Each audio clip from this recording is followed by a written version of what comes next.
Hey guys, Archer9234 with episode 64 of Ranger Review. Today I'll be reviewing the Power Ranger Samurai Red Shogun Battlized Ranger figure. Now, of course you all know that in the Power Rangers toy line that Bandai is always making, poor quality toys. However, their figure line has always been, good to excellent quality.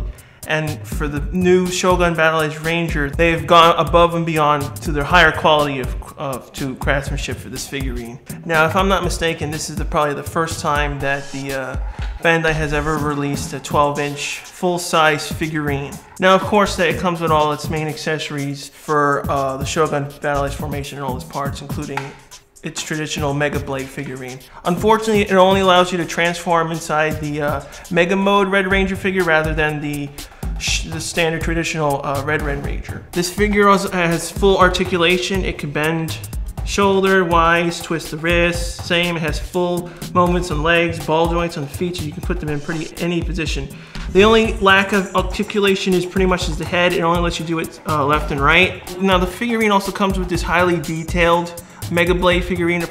Unfortunately, they always seem to make it oversized for the Red Ranger. It doesn't really match up with the size and scale for the figurine. Although I do have a couple of complaints. It should have been fully painted because it just looks very dull when it's only in gray form. It does have a hookup pin on point over here. You can put it on its side, or you can put it inside its hands to do different kinds of poses. Now also, the 12-inch figure also includes a special sound effect feature that you would simply activate by pressing the center button on the belt. Unfortunately, with my Red Battlized Ranger figurine, someone actually forgot to put the entire electronics inside the chest area. It's actually empty in mine. I also like to point out that the hands for this 12-inch Battlized figure are actually excellent, because usually on the older size, like the 4-inch figures and the 8-inch figures, the hands are really difficult to bend in order to put weapons in. But in this case, the hands are really easy to fit in the sword and put them in any kind of position you could think of.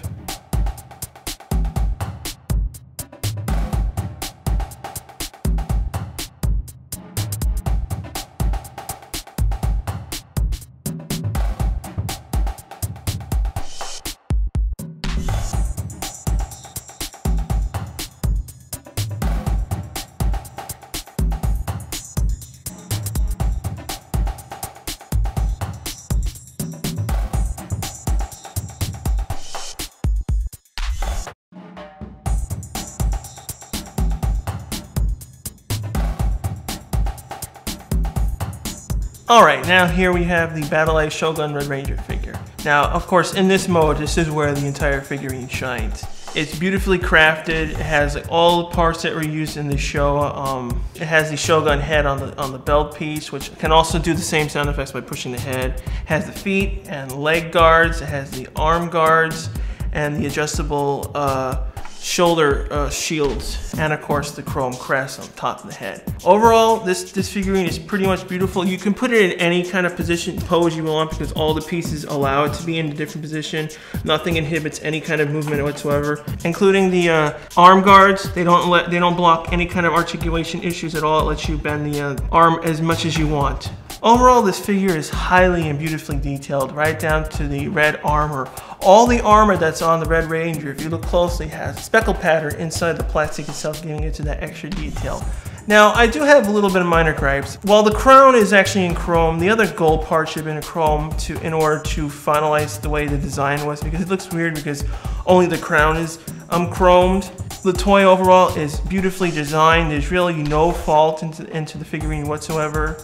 You can place the sword, of course, on the side as well because it has a hole over here as well. So overall, I highly suggest you pick up this item, even though it's a high expensive price for a figurine. I also like how Bandai saves on plastic and extra pieces that are not attached to the figurine. Mainly, the back half of the Mega Ranger default formation is actually reused for the back of the Shogun Battlized armor. So instead of having two pieces that are just extra, you only have the front piece that's extra. So yeah, that's it for the Red Ranger Shogun Battlized figurine. Stay tuned for next week's episode of Falcon Summoner review. Rate, comment, subscribe. We'll see you next week. Oh, you f***ing serious?